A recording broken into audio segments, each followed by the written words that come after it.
Classes में सभी लोगों का स्वागत है। पिछले लेक्चर में जो लेक्चर 2 है उसमें हमने डिस्कस किया था अल्कोहल के क्लासिफिकेशन की। आज हमारा तीसरा लेक्चर है। थर्ड लेक्चर में हम बात करेंगे nomenclature of alcohols and isomerism. हालांकि इसका कभी कभार पूछ लेते हैं, वरना इतना ज़्यादा इंपॉर्टेंट तो नहीं है, लेकिन फिर भी इसको एक बार जो है ना रिवाइज कर लेते हैं, क्योंकि आप लोगों ने 12th में तो इसको सब पढ़ ही रखा है। ठीक है, तो देखते हैं पहला nomenclature of alcohols and isomerism. Isomerism को हम बाद में डिस्कस करेंगे, सबसे पहले इनके नॉमेनक्लेचर की। तो आप जानते हैं कि नॉमेनक्लेचर के कितने मेथड हैं। इसमें देखिए, पहला है कॉमन सिस्टम, फिर सेकंड है carbinol system, third IUPAC. IUPAC system पर ही हम लोग ज़्यादातर फोकस करते हैं। फिर भी ये जो दो सिस्टम है, दो मेथड हैं। पहला है कॉमन सिस्टम, तो इसके अंतर्गत हम लोग देखते हैं।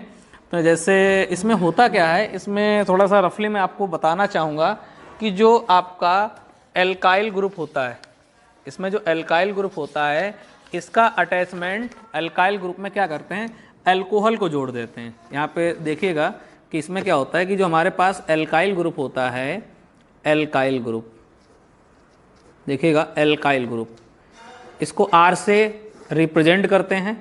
इसका फार्मूला सबको बता दे रहे हैं, ये नोट कर लीजिएगा कॉपी पे, CnH2n+1। जिनको मालूम है बहुत अच्छी बात है, नहीं मालूम है अब हम लोग क्या करेंगे, यहाँ पर n की वैल्यू 1 रख देंगे तो C1 मिल जाएगा। और यहाँ पे कितना हो जाएगा, 2 × 1+1, और ये क्या बन जाएगा हमारा CH3। 2 × 2 और 1 3, CH3 हो जाएगा। इसको बोलते हैं मिथाइल। ऐसे ही यहाँ n = 2 रख देंगे तो मिल जाएगा C2H5, ये हो जाएगा एथाइल। n = 3 रख देंगे तो कितना मिल जाएगा, C3H7 हो जाएगा, ये प्रोपाइल हो जाएगा। ये मिथाइल हो गया, ये इथाइल हो गया, ये प्रोपाइल हो गया। तो ऐसे ही क्या होता है कि जो आपका कॉमन सिस्टम होता है, इस कॉमन सिस्टम में क्या करते हैं कि जो एल्काइल ग्रुप के नाम में अल्कोहल शब्द जोड़कर, यानी क्या होता है कि जो एल्काइल ग्रुप होता है, इस एल्काइल ग्रुप में क्या करते हैं, अल्कोहल शब्द को जोड़ देते हैं और उसके बाद इसको क्या करते हैं, इसका नॉमेनक्लेचर बनाया जाता है। जैसे एग्जाम्पल के तौर पर ROH, R को एल्काइल बोला जाता है, OH अल्कोहल है, तो इसको हम कंप्लीट क्या बोल देंगे, एल्काइल अल्कोहल। ओके, तो इससे मैंने कुछ एग्जाम्पल्स लिए, जैसे CH3OH, तो CH3 को क्या बोलते हैं, मिथाइल, तो मिथाइल हो गया, और OH को अल्कोहल बोल देंगे। ऐसे C2H5OH, C2H5 को क्या बोल देंगे, इथाइल बोल देंगे, OH को अल्कोहल, नाम हो जाएगा इथाइल अल्कोहल। ऐसे ही यहाँ पे देखिएगा, यहाँ पे आपके कितने कार्बन है, 1 2 3, तो 3 को क्या बोलते हैं, प्रोप, तो हो जाएगा प्रोपाइल अल्कोहल। तो जनरली जो हमारे पास कॉमन सिस्टम होता है, तो कॉमन सिस्टम में हम लोग करते क्या हैं, कॉमन सिस्टम में हम लोग करते ये हैं कि हमारे पास जो एल्काइल ग्रुप होता है, उस एल्काइल ग्रुप में हम अल्कोहल को जोड़ देते हैं और सिंपल उसका नाम बन जाता है एल्काइल अल्कोहल। उसी के बेस पर हम लोग नॉमेनक्लेचर करते हैं। एक कार्बन है तो methyl alcohol, ethyl alcohol, propyl, butyl, ऐसे चलता रहेगा। अब इसके आगे हम बात करते हैं, अगला जो हमारे पास सिस्टम है वो सिस्टम है कार्विनॉल सिस्टम। देखिएगा आपको दिख रहा होगा कार्विनॉल सिस्टम। तो कार्विनॉल सिस्टम को समझ लेते हैं क्या है। एक्चुअली कार्विनॉल सिस्टम में क्या होता है कि जो हमारे पास सिंपलेस्ट मोनोहाइड्रिक अल्कोहल होता है। सिंपलेस्ट मोनोहाइड्रिक अल्कोहल क्या होता है, मैंने आपको प्रीवियस लेक्चर में बताया है। सिंपलेस्ट मोनोहाइड्रिक अल्कोहल का अर्थ क्या है कि आपका जो CH3OH था, जिसको मेथेनॉल बोलते थे, ये बिल्कुल सिंपलेस्ट और छोटा है, क्योंकि एक ही कार्बन है इसमें, तो इसको मिथाइल अल्कोहल या मेथेनॉल बोलते हैं। ठीक है, तो ये सिंपलेस्ट मोनोहाइड्रिक अल्कोहल है, इसी को हम लोग क्या बोलते हैं, कार्विनॉल। क्या बोलते हैं, कार्विनॉल। तो उसी के बेसिस पर इसका नॉमेनक्लेचर को जरा समझने का प्रयास करते हैं। जैसे CH3OH है तो इसको क्या बोल देंगे, कार्विनॉल। वैसे तो हमको मालूम है मिथाइल अल्कोहल बोलते हैं, लेकिन हम कॉमन सिस्टम नहीं, हमें पढ़ना है कार्विनॉल सिस्टम। ओके, तो कार्विनॉल सिस्टम इसको बोलते हैं, कार्विनॉल सिस्टम, इसको डायरेक्ट इसका नाम क्या बोलते हैं, कार्विनॉल। अब जैसे नीचे के एग्जाम्पल है CH3CH2OH, CH3CH2OH, तो इसमें इस चीज़ को जरा समझने का प्रयास करिएगा। ये समझने के लिए इसको हम बोल देंगे कार्विनॉल, और इससे पहले कितना कार्बन है, 1, तो नाम हो जाएगा मिथाइल कार्विनॉल। क्या नाम हो जाएगा, मिथाइल कार्विनॉल। इसको जान लो। ठीक है, अगला एग्जाम्पल और लेते हैं। जैसे यहाँ पे 2 CH3 एल्काइल ग्रुप हैं और इनका अटैचमेंट CH और फिर OH। इस चीज़ को हमने क्या बोल दिया गया, कार्विनॉल, और क्या नाम हो जाएगा इसका, 2 CH3 लगे हैं तो नाम हो जाएगा डाई मिथाइल कार्विनॉल। क्या हो जाएगा नाम इसका, डाई मिथाइल कार्विनॉल। ओके, इसी क्रम में हम लोग आगे बढ़ते हैं, और आगे बढ़ने के क्रम में जरा देखिएगा, एक एग्जाम्पल और हम ले रहे हैं। इस एग्जाम्पल को जरा देखिएगा, C2H5 का अटैचमेंट इस वाले कार्बन से है, इसका अटैचमेंट OH, और ऊपर नीचे ऊपर CH3 लगा और हाइड्रोजन लगा। तो इस चीज़ को हम क्या बोल देंगे, कार्विनॉल बोल देंगे, और नाम क्या हो जाएगा, इथाइल, क्योंकि जो हमारे नॉमेनक्लेचर की पद्धति होती है उसमें E पहले आया है, इसलिए इथाइल हो गया। इसको मिथाइल बोल देंगे और कार्विनॉल। तो ये हमारे दो सिस्टम हो गए, एक हमारा हो गया कॉमन सिस्टम और दूसरा हो गया कार्बिनॉल सिस्टम। और जो सबसे इंपॉर्टेंट सिस्टम है वो है थर्ड, जिसका नाम है आईयूपीएसी। अब हम नेक्स्ट आगे जो डिस्कस करेंगे वो डिस्कस करेंगे आईयूपीएसी सिस्टम पर। जरा तो नंबर 3 आप लोग डाल दीजिएगा, ठीक है, ये तो नोट कर ही लिया होगा आपने, जिनको स्क्रीनशॉट लेना है वो ले लें। अब नंबर 3 डालें आईयूपीएसी सिस्टम, जो सबसे इंपॉर्टेंट है। तो नंबर 3 पर हम बात करेंगे, सब लोग इसको ध्यान से देखिएगा, आईयूपीएसी सिस्टम। देखिए बहुत हम इसकी गहराई में नहीं जा रहे हैं, क्योंकि हमें अल्कोहल की जाननी, थोड़ा बहुत नॉमेनक्लेचर के बारे में हम आपको बताना चाहेंगे, जिससे थोड़ा सा आप अपडेट हो जाएं, ठीक है। कहीं ना कहीं आपने इसको पढ़ा होगा, क्योंकि 11 से पढ़ने का मौका मिलता है। तो इसको हम कैसे, इसकी नॉमेनक्लेचर, इसका आईयूपीएसी सिस्टम कैसे करेंगे, तो उसके लिए ज़रा थोड़ा सा देखते हैं। देखिए सबसे पहले नंबर ऑफ कार्बन तो सबको मालूम ही है कि अगर एक कार्बन है तो उसको क्या बोल देंगे, मेथ। 2 कार्बन है तो उसको क्या बोलेंगे, एथ। 3 कार्बन है तो उसको क्या बोल देंगे, प्रोप। 4 कार्बन है तो बोल देंगे ब्यूट। 5 कार्बन है तो बोल देंगे पेंट। 6 कार्बन है तो बोल देंगे हेक्स। 7 कार्बन है तो बोल देंगे हेप्ट। और 8 कार्बन है तो ऑक्ट। 9 कार्बन है नॉन। और 10 है तो डेक। ओके, अब देखिए ये तो सब आप लोग जानते हैं इसके बारे में। अब जो हमको मेन पढ़ना है, तो हमें पढ़ना है अल्कोहल की आईयूपीएसी। अल्कोहल की आईयूपीएसी, तो ध्यान रखिएगा इसका जो जनरल फार्मूला है, इसका जो जनरल फार्मूला जो होता है वो ध्यान रखिएगा, वो सबको मालूम है, CnH2n+2OH। ओके, या इस चीज़ की जगह हम लोग क्या लिख सकते हैं, इसकी जगह लिख सकते हैं हम लोग ROH। ओके, ये अल्कोहल का हमारे पास जनरल फार्मूला होता है, CrOH। अब बात करते हैं कि सर इसका आईयूपीएसी नेम क्या होगा। तो आईयूपीएसी नेम की बात करें तो ध्यान रखिएगा, इसका आईयूपीएसी नेम होगा एल्केनॉल। क्या होगा, एल्केनॉल। ये कैसे बनता है, मैंने शुरू में बताया है कि एल्केन को लीजिए, इस एल्केन का ई को हटाइए और इसमें OL, ऑल को जोड़ दीजिए, तो ALKAN, यहाँ तक हो गया इतना। ई को हटाइए और क्या लगा दो, ऑल, तो क्या बन गया, एल्केनॉल। कुछ बच्चों के दिमाग में आ रहा होगा कि मान लीजिए सर किसी कंपाउंड में 2 OH ग्रुप लगे होंगे तो क्या हो जाएगा, कुछ नहीं होगा, होगा क्या, डाईऑल हो जाएगा। 3 लगे होंगे, ट्राईऑल हो जाएगा। अब ऐसा करते हैं, डायरेक्ट क्वेश्चन की बात करते हैं, हम लोग डायरेक्ट क्वेश्चन पर बात करते हैं, तो उससे ज़्यादा बेटर आपके समझ में आएगा। चलिए पहला हम उठा रहे हैं CH3OH, ठीक। अब आप देखिएगा यहाँ पे नंबर ऑफ कार्बन कितने हैं, यहाँ पे नंबर ऑफ कार्बन जो हैं वो नंबर ऑफ कार्बन जो हैं वो 1 है, तो इसका नाम हो जाएगा मेथेनॉल। हम आईयूपीएसी की बात कर रहे हैं भाई, ठीक है, क्या नाम हो जाएगा इसका, मेथेनॉल। इसी क्रम में एक और एग्जाम्पल उठाते हैं, C2H5। ओके, यहाँ कितने नंबर ऑफ कार्बन है, 2, क्योंकि एक कार्बन को मेथ बोलते हैं इसलिए मेथेनॉल हो गया। 2 कार्बन को हम बोलेंगे एथ, क्योंकि नाम है एल्केनॉल। इसका एक तरीका और देख लीजिए, या डायरेक्ट आप इसको एथेनॉल। मैं ये बोलना चाह रहा था कि जैसे यहाँ पे 2 कार्बन के लिए एथ, सिंगल बॉन्ड है एन और OH लगा है ऑल। जब मैं एक आईयूपीएसी की वीडियो अपलोड करूँगा तो उसमें इसका मैजिक आप देखिएगा। इसका ई हटा देते हैं नियम के अनुसार और नाम हो जाता है एथेनॉल। वो हम डिटेल में बाद में बात करेंगे, ठीक है। इसी क्रम में एक एग्जाम्पल और हम लेते हैं, जैसे CH3 है, CH2 है। देखिए आईयूपीएसी का बहुत बड़ा ऑर्गेनिक में रोल है। यहाँ पे टोटल कितने कार्बन है, 3 कार्बन है, तो 3 कार्बन है तो नाम हो जाएगा आपका ये प्रोपेनॉल। क्या नाम हो जाएगा इसका, प्रोपेनॉल।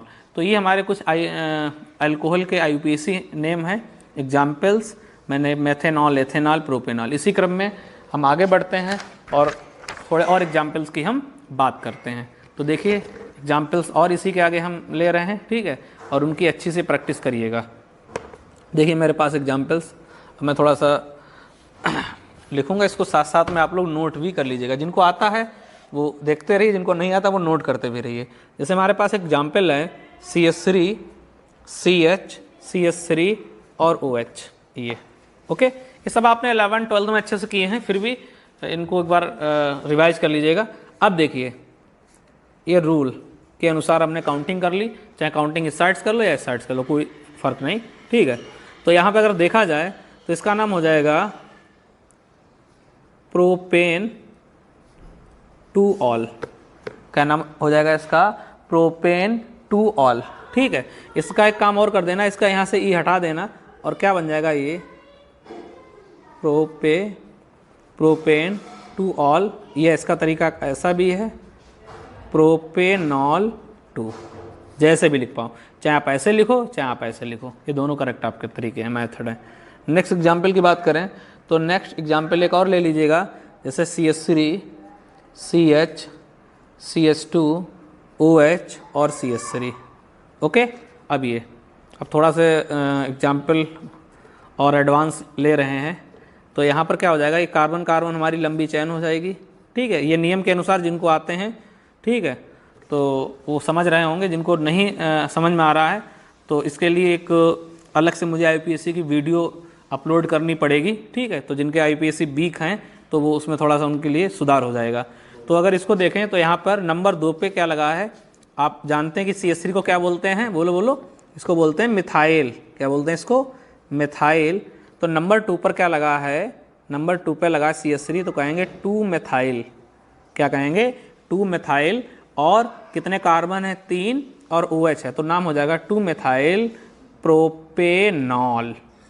चाहे आगे लगाना चाहो तो 1 लगा दो या सीधे 2 मिथाइल प्रोपेनॉल, 2 मिथाइल प्रोपेनॉल। और अगर पोजीशन लगानी चाह रहे हो 1 इसकी OH की, तो आगे लगा दो 2 मिथाइल प्रोपेनॉल 1। ओके, इसी क्रम में एक और एग्जाम्पल, बहुत सारे एग्जाम्पल्स हैं। ठीक है, आप बहुत सारे एग्जाम्पल इसमें इंक्लूड कर सकते हो, मेंशन कर सकते हो। जैसे एग्जाम्पल और ले रहे हैं, CH3C CH2 OH CH3 और CH3। क्लियर? ये हमारे पास एग्जाम्पल है। तो आप इसमें देख रहे हैं कि सबसे रूल वही होता है, कार्बन कार्बन लंबी चेन। तो मैं यही कार्बन कार्बन लंबी चेन सेलेक्ट कर रहा हूँ, काउंटिंग फर्स्ट सेकेंड और third. Okay, first second third. और यहाँ पे हम लोग क्या करेंगे, ये साइड चेन है और एक साइड चेन ये है। ओके, तो यहाँ पर आप देख रहे हो कि कार्बन कार्बन लंबी चेन सेलेक्ट करने के बाद 2 साइड चेन मिल गई हैं, एक ये साइड चेन और एक नंबर 2 पर 2 साइड चेन मिल रही है। तो इसको कैसे लिखेंगे? तो इसका तरीका होगा 2,2 डाई मिथाइल, क्योंकि 2 लगे हैं CH3 तो डाई और CH, तो 2,2 डाई मिथाइल। और क्या आ जाएगा? 3 कार्बन है, प्रोपेनॉल 1। कुछ लोग कह रहे होंगे कि सर इसका नाम ऐसे भी हो सकता है, 2,2 डाई मिथाइल प्रोपेन 1 ऑल। बिल्कुल हो सकता है। ठीक है, 1 को चाहे पहले लिख दो। ठीक है, तो इसका अगर ऐसे चाहो तो ऐसे भी हो सकता है। ठीक है, 2,2 डाई मिथाइल प्रोपेन और आगे 1 ऑल, है ना? इस तरीके से भी इसको लिखा जा सकता है। तो ऐसे तमाम आपके पास बुक्स होंगी, तो उससे आप इसका जो है अल्कोहल की IPSC का आप अच्छे से रिवीजन और प्रैक्टिस कर सकते हैं। कुछ मैंने एग्जाम्पल्स दिए और आगे आप अपने आप खुद करें। ठीक, इसके बाद हम बात करेंगे आइसोमेरिज्म इन अल्कोहल्स, अल्कोहल की आइसोमेरिज्म। तो हमारा जो नेक्स्ट अब आगे का टॉपिक है अब वो होगा आइसोमेरिज्म ऑफ अल्कोहल। ओके, अब हम बात करेंगे अल्कोहल की आइसोमेरिज्म पर। हमने बात कर ली थी अल्कोहल के IPSC की, अब हम बात कर रहे हैं next isomerism in alcohol. Okay, तो आपने समावैवता, जिसको हिंदी में क्या कहते हैं? समावैवता, समावैवता यानी अल्कोहल में समावैवता। ओके, तो समावैवता के बारे में बहुत आपने अच्छे से पढ़ रखा है। ठीक है, पार्ट 1 में भी पढ़ रखा होगा, 11th में भी पढ़ रखा होगा, 12th में भी पढ़ रखा होगा, बताने की कोई आवश्यकता नहीं ज़्यादा। ठीक है, तो हम अल्कोहल में हम देखेंगे यानी आइसोमेरिज्म इन अल्कोहल। अल्कोहल में कैसे है? तो इसमें मुख्यतः जो है वो आपकी 3 आइसोमेरिज्म पाई जाती हैं। तो ध्यान रखिएगा, पहली आपकी है चैन आइसोमेरिज्म, चैन आइसोमेरिज्म, और सेकेंड है आपकी पोजीशन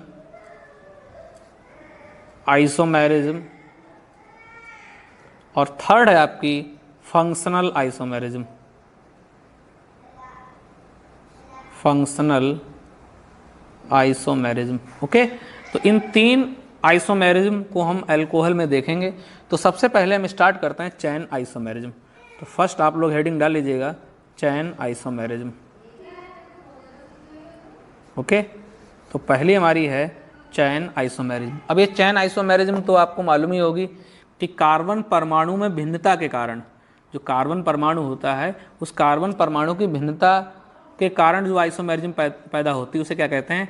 चैन आइसोमेरिज्म। क्या कहते हैं उसको? चैन आइसोमेरिज्म। तो इसको एक एग्जाम्पल के माध्यम से समझ लेते हैं, ठीक है। जैसे हमारे पास C4EH10O, ओके, तो इसका IPAC ये तो एक मॉलिक्यूल है, 4 कार्बन है, 10 हाइड्रोजन और ऑक्सीजन। तो अगर इसको देखा जाए तो इसका एक लिखने का तरीका ये होगा, CH3, 4 कार्बन है, CH3 CH2 CH2 CH2OH, एक तरीका ये है। और इसी को अगर लिखा जाए, यहीं थोड़ा सा गैप देके लिख देंगे, CH3 CH CH2OH CH3। अब देखिएगा चैन आइसोमेरिज्म, क्योंकि आपने समव्यवस्था का कॉन्सेप्ट पढ़ा है कि कंपाउंड का मॉलिक्यूलर फार्मूला सेम होता है, लेकिन उसका स्ट्रक्चरल, उसका फिजिकल केमिकल गुण कैसा होता है, यानी उसका भौतिक और रासायनिक गुणधर्म और उसका संरचना सूत्र अलग अलग होता है, लेकिन उसका अणुसूत्र और अणुभार, जिसको बोलते हैं मॉलिक्यूलर फार्मूला और मॉलिक्यूलर वेट, वो कैसा होता है? सेम होता है। तो आप देख पा रहे होंगे कि मेरे सामने जो मॉलिक्यूलर फार्मूला एक है C4H10O, 4 कार्बन, 10 हाइड्रोजन और ऑक्सीजन। तो मैंने इसी के हेल्प से एक तो ये बनाया है, एक तो मैंने ये स्ट्रक्चर जनरेट किया है और एक स्ट्रक्चर ये जनरेट किया है। तो आप दोनों में देखिएगा कि 4 कार्बन है, 4 कार्बन है, 10 हाइड्रोजन, 1 ऑक्सीजन, 1 2 3 4, 4 कार्बन हो गया, 10 हाइड्रोजन, 3 2 5 2 7 2 9 और 1 10। इसी हिसाब से यहाँ भी वही 4 कार्बन, 10 हाइड्रोजन और 1 ऑक्सीजन है। लेकिन अब देखा जाए तो इनके इसमें बहुत सारा चेंजिंग दिख रहा है। चेंजिंग क्या दिख रहा है? 1 2 3 4। इसमें क्या है? सारे कार्बन एटम एक सीधी चैन में जुड़े हुए हैं। क्लियर? तो इसको हम कहेंगे नॉर्मल चैन, या इसको हम कहेंगे नॉर्मल प्रोपाइल एल्कोहल। इसको अगर बोलना चाहें तो नॉर्मल प्रोपाइल एल्कोहल बोल देंगे, या IPAC लिखना चाहो तो लिख सकते हैं ब्यूटेनॉल 1। क्या लिख सकते हैं?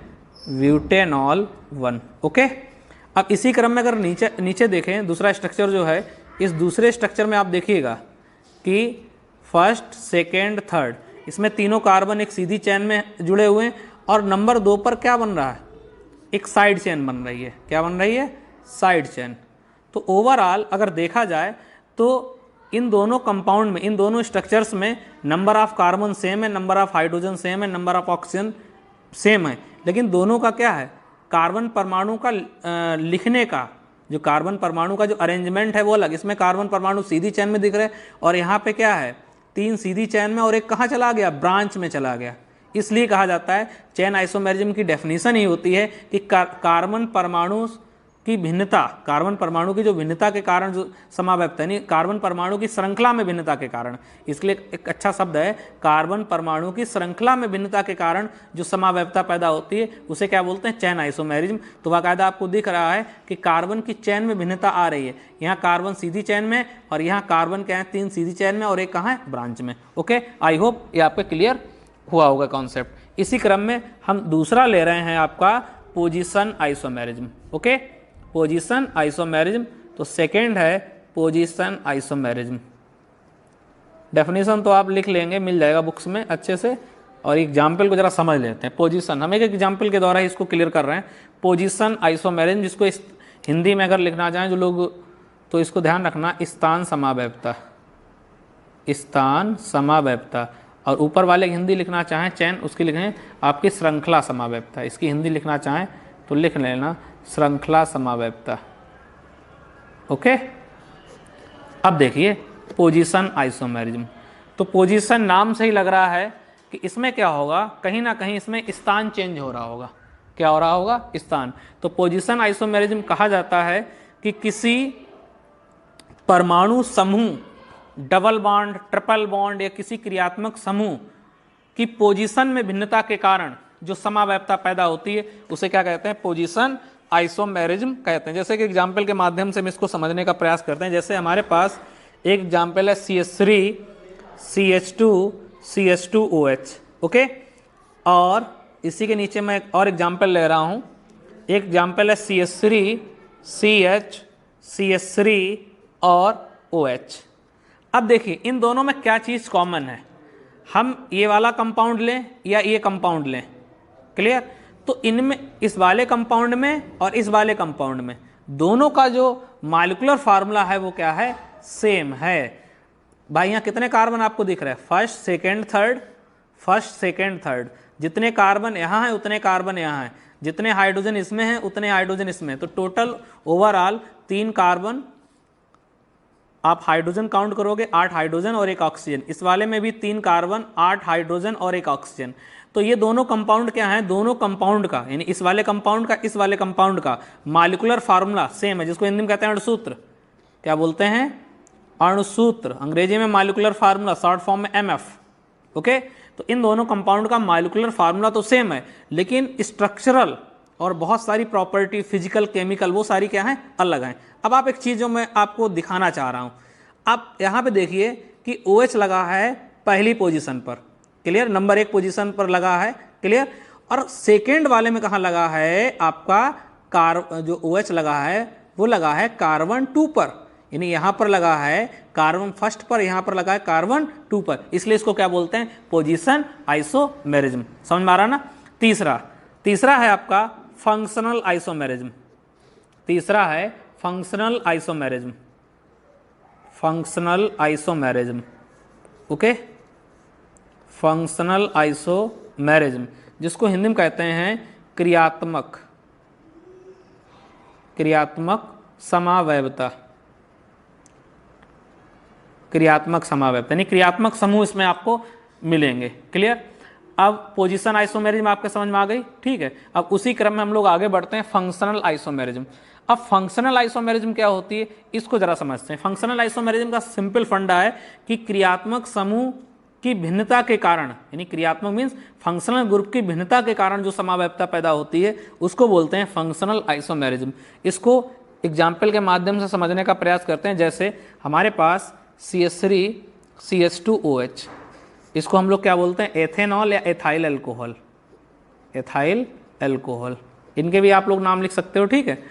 और इसी एक और साथ में ले रहे हैं, एंड ये आपके पास है CH3OCH3, ओके, इसका नाम है डाई मिथाइल ईथर। क्या नाम है इसका, डाई मिथाइल ईथर। अगर आपसे क्वेश्चन पूछा जाए कि भैया बताइए इन दोनों में क्या चीज़ कॉमन है, इन दोनों कंपाउंड में, तो भैया निकल के आएगा कि दोनों का मॉलिक्यूलर फार्मूला सर जी सेम है।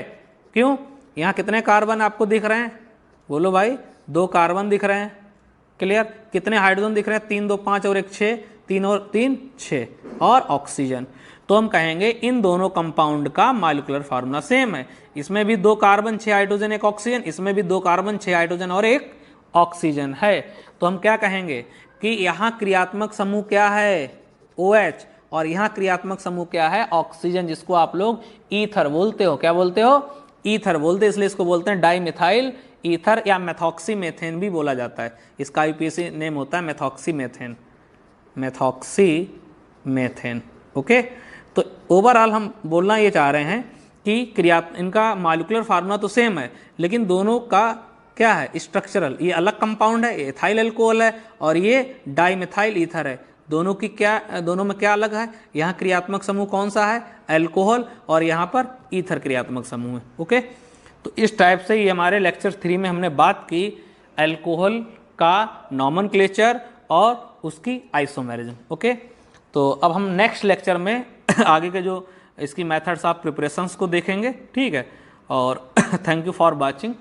ज़्यादा से ज़्यादा इसको लाइक कीजिए, शेयर कीजिए।